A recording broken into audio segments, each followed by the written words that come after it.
Ever feel like you're just living someone else's life? Like you're kind of stuck on the sidelines of your own story. Yeah.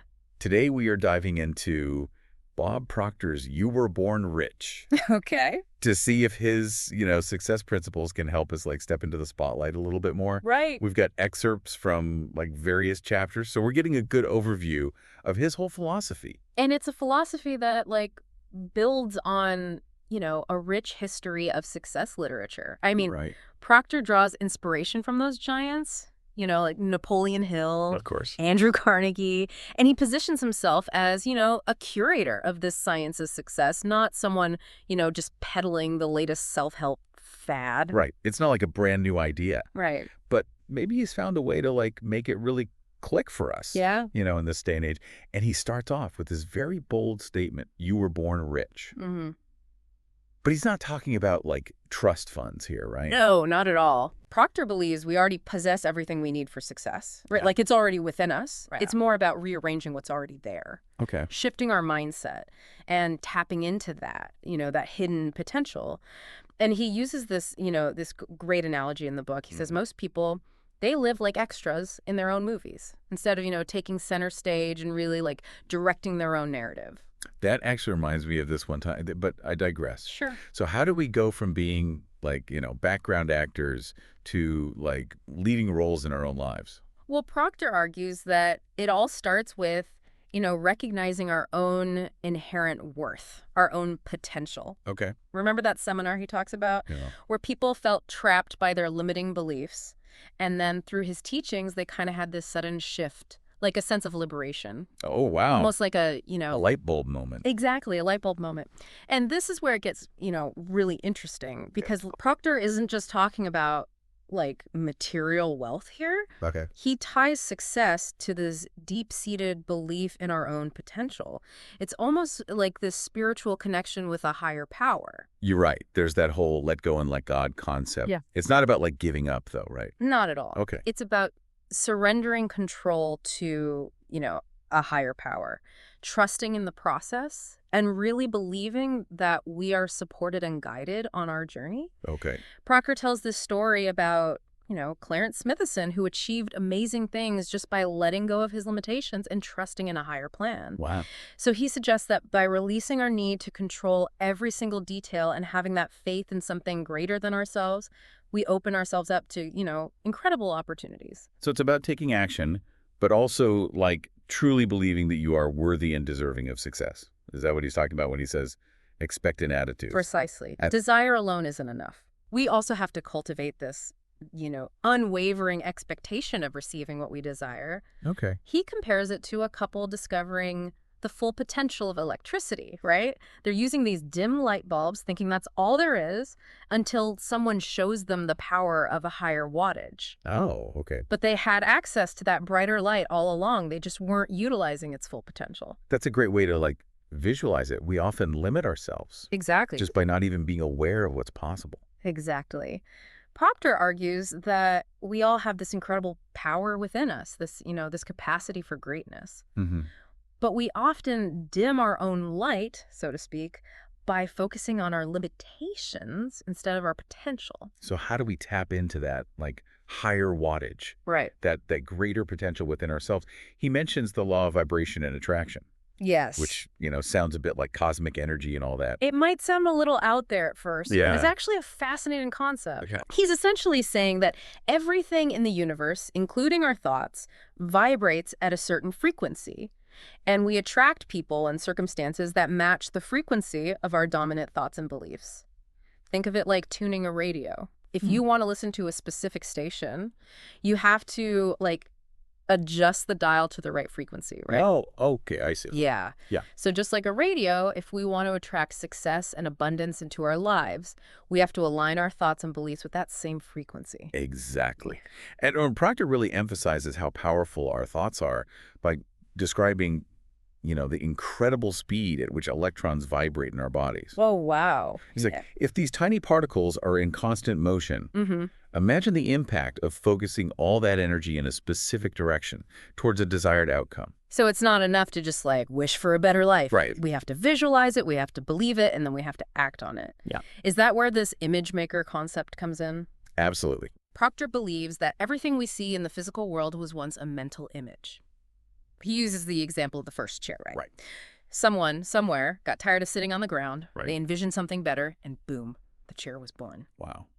So by consistently holding this clear mental picture of what we want, whether it's a successful business or a loving relationship or even just a new car, we're essentially sending out this powerful signal to the universe. Exactly. Proctor argues that by consistently holding that image in our minds, Mm-hmm. by seeing ourselves already in possession of what we desire, we set in motion this powerful force that draws it into our reality. He even tells this very heartwarming story about a couple, Pat and John, who manifest their dream home by Christmas simply by shifting their expectations and really believing it was possible. So we've talked about the power of belief and visualization, but what about like the action part? Mm-hmm. Surely we can't just sit around visualizing all day and expect our dreams to magically materialize, right? Life throws curveballs. Right. And sometimes it requires us to take risks. Yeah, you're absolutely right. And Proctor doesn't shy away from that. In fact, he dedicates an entire chapter, The Risk Takers, to challenging that fear-based conditioning that often holds people back. Right. He argues that calculated risk-taking is a crucial element of growth and success. Okay.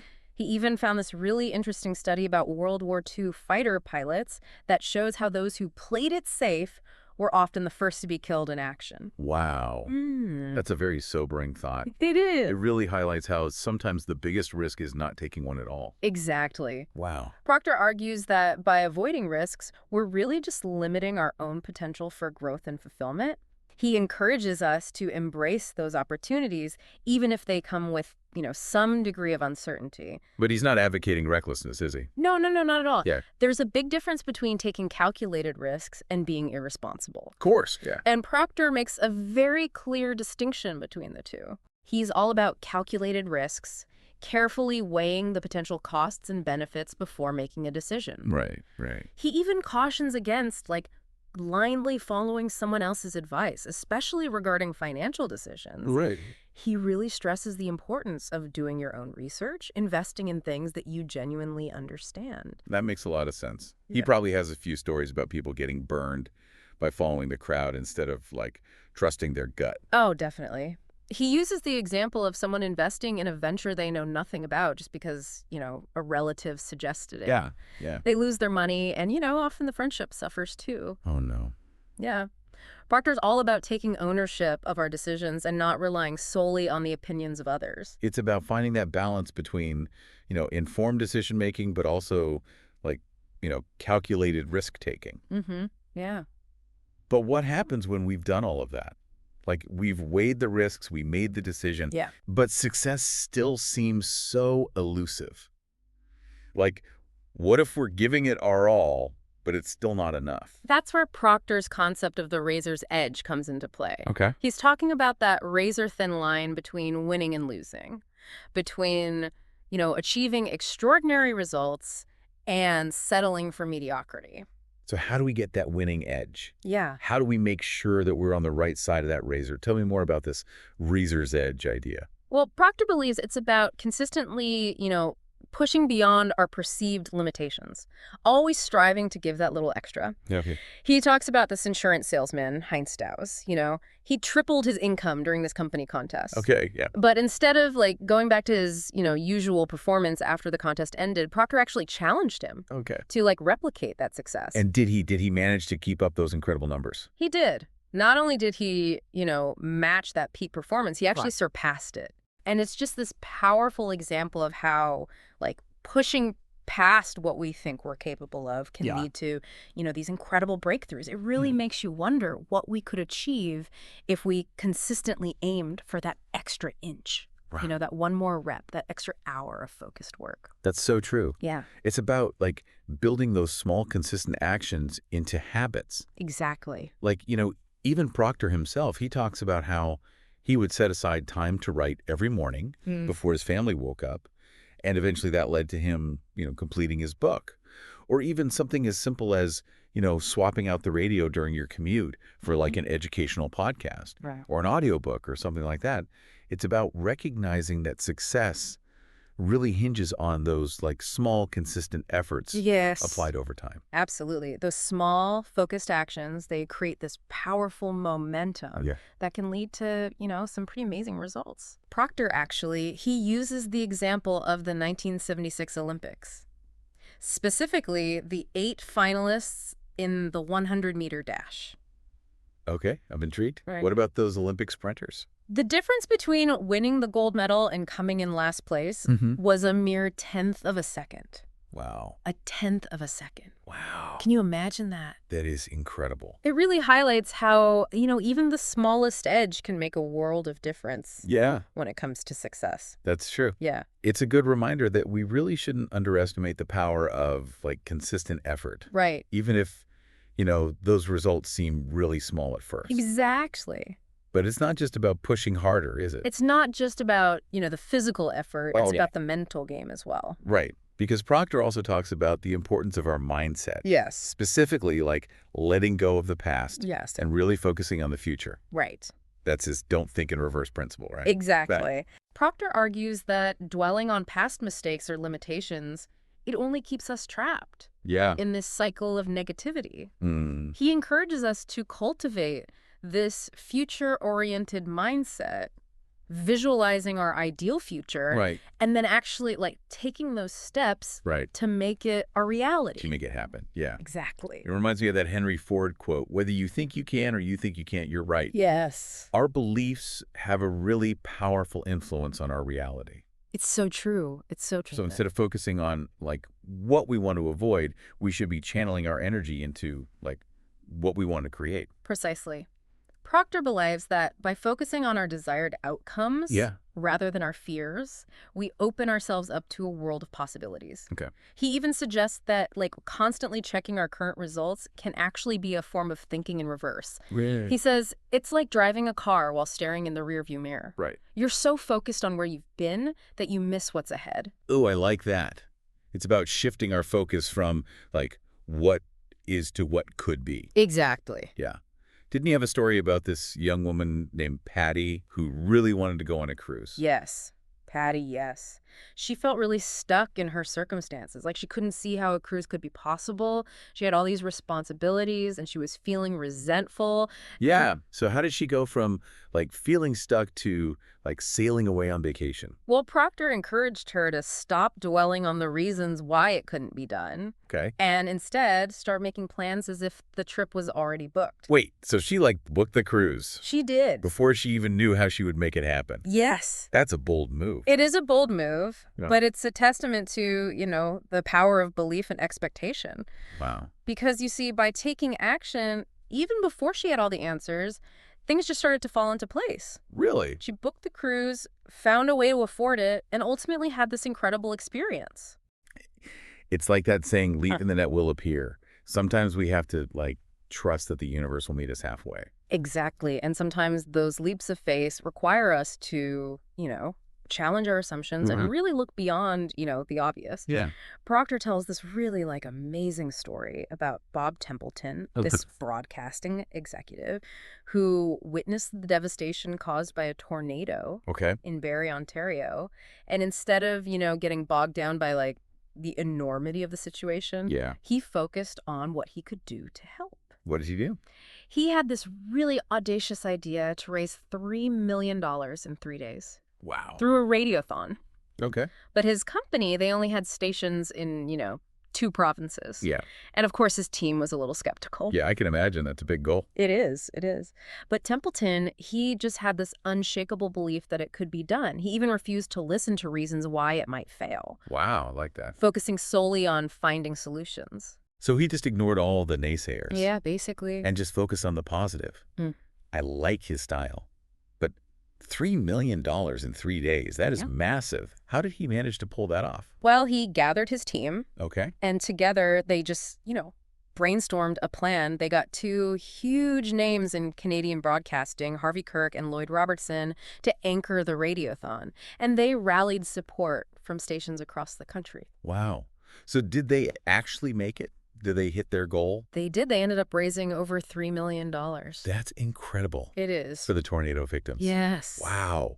That really goes to show the power of, like, a clear vision, Vision, yes. unwavering belief, Beliefs. and that don't think in reverse attitude. Exactly. Wow. It just emphasizes how, one person, even with limited resources, can really inspire this, like, collective action and achieve extraordinary results by simply refusing to accept limitations and really focusing on possibilities. It's about asking, how can we? Yeah. Instead of, why can't we? It's about, like, shifting from a mindset of scarcity to one of abundance. Exactly. Speaking of abundance, didn't Proctor have this principle called the vacuum law of prosperity? Oh, yes.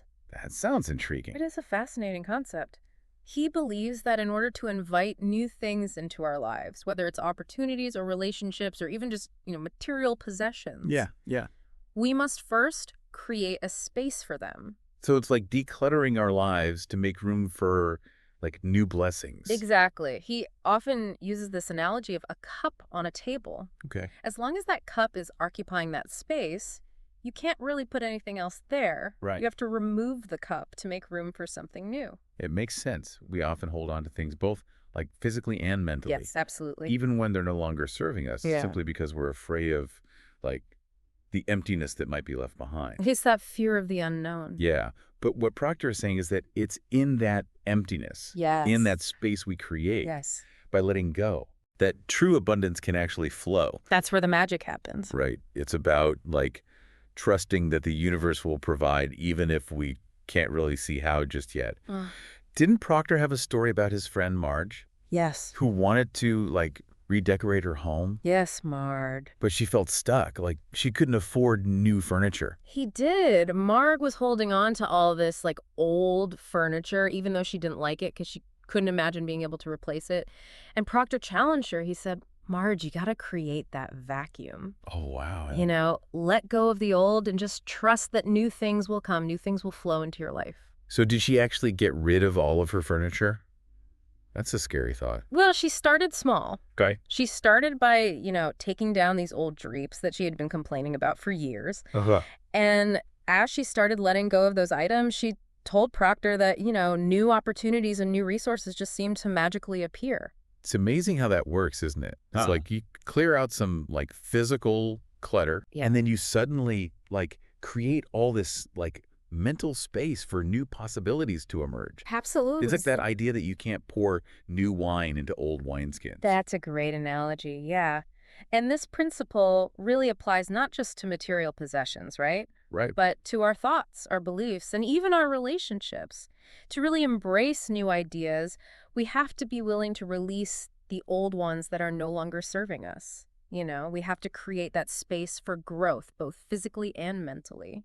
So when we're talking about, creating a vacuum, it's not about, like, deprivation at all. No. It's about recognizing that sometimes to receive something new, something better, we need to make room for it. Make space for it. Yeah, it's about, like, trusting the process and having that faith that the universe will support us. That's the core of it, really. Recognizing that we're not limited by our circumstances, but by our beliefs. Right. And by changing our beliefs, we can change our reality. It's about reclaiming our power as, like, active participants in shaping our own lives. Yes. And, like, stepping into the fullness of our potential. Absolutely. Which is, what Bob Proctor's You Were Born Rich is all about. Exactly. It's been so fascinating, exploring his ideas. And I feel like there's so much here to really, like, sit with and think about. Definitely. And remember, it's not enough to just, think about these principles. It's about putting them into action and actually seeing how they work in your own life. So as we wrap up this deep dive into, You Were Born Rich, I have one final question for you. If you could choose just one of Proctor's Born Rich principles to focus on this week, which one would resonate most with you right now? What's that one small step you can take today to create a vacuum in your own life? To embrace those razor's edge actions and really open yourself up to receiving more of what you truly desire. Until next time, keep diving deep and keep exploring those limitless possibilities.